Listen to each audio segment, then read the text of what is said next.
Welcome back. Very happy to see you again here for the Royal Canadian College of Organists Organist Launchpad, where we'll be discussing cantor accompaniment in the context of organ accompaniment in the Catholic tradition. So the role of the cantor is really quite multifaceted. The reality is that in addition to singing the psalm and the gospel acclamation, the cantor will often also sing the hymns. They'll also often sing any of the mass propers. So, if you're doing an entrance antiphon or a communion antiphon, they might sing that.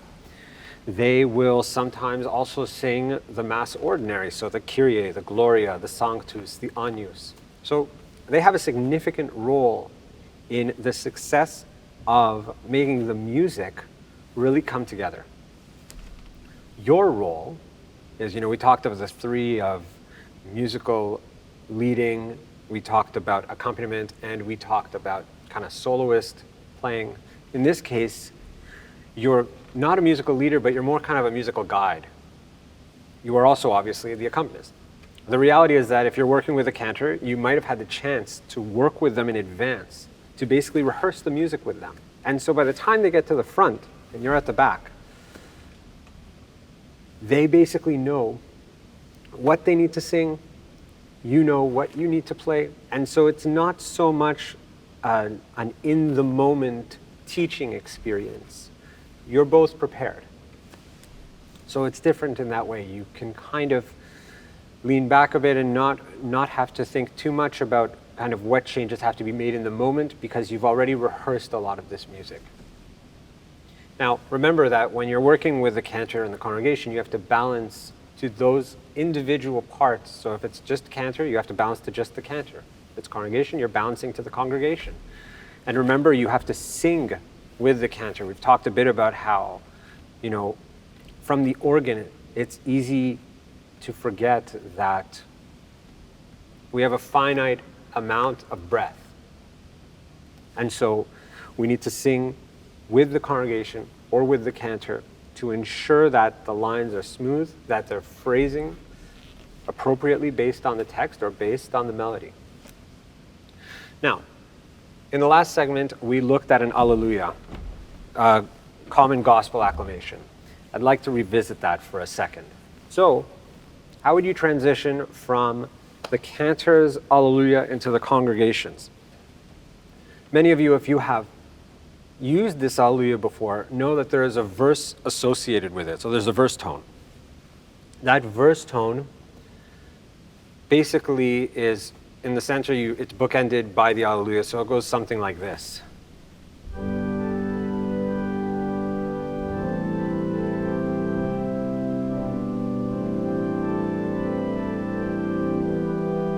And then the congregation sings it once again, and then after that we have the verse.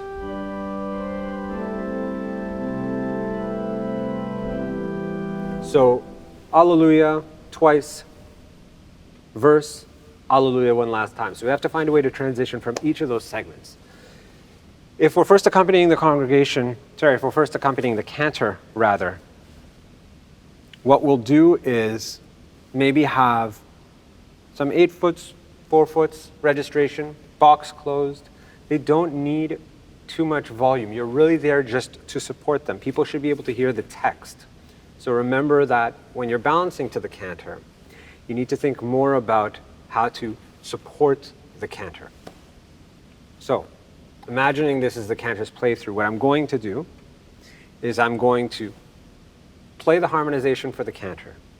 Then I'm going to jump down to the positif, or the choir, where I've also put 8 4/4.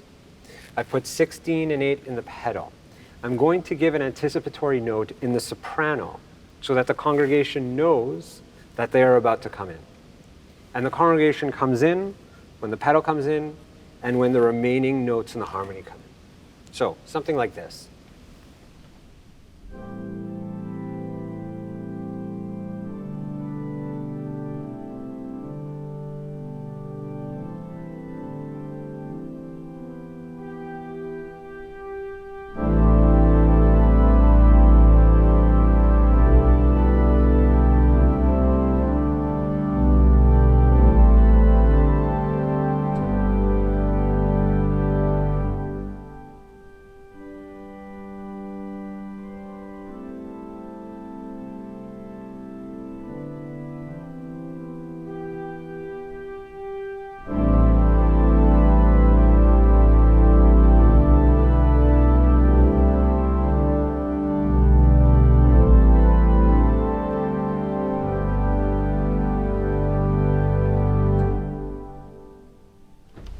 So here then we had cantor's portion, 8 and 4, box closed. I gave the anticipatory note on louder registration, open the swell box, and then the congregation gets a sense of when to come in, when the whole chord comes in.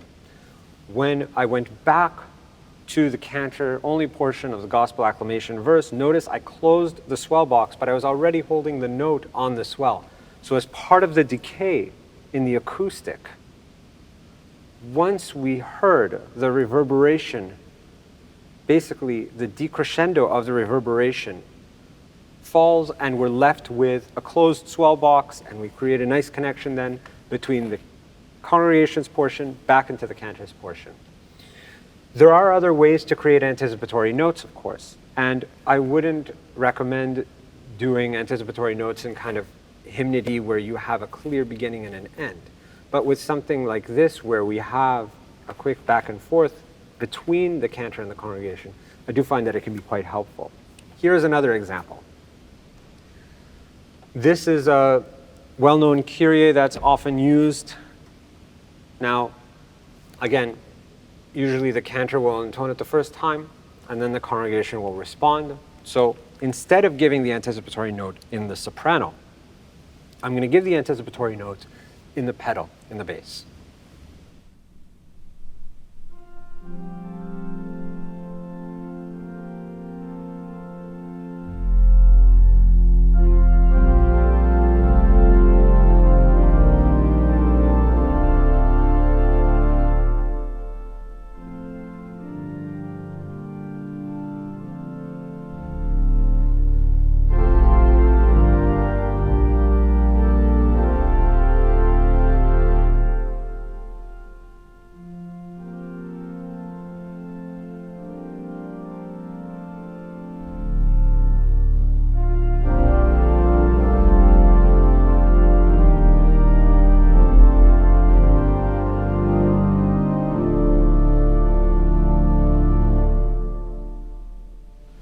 So notice there as well a way of using an anticipatory note to connect congregation and cantor portions.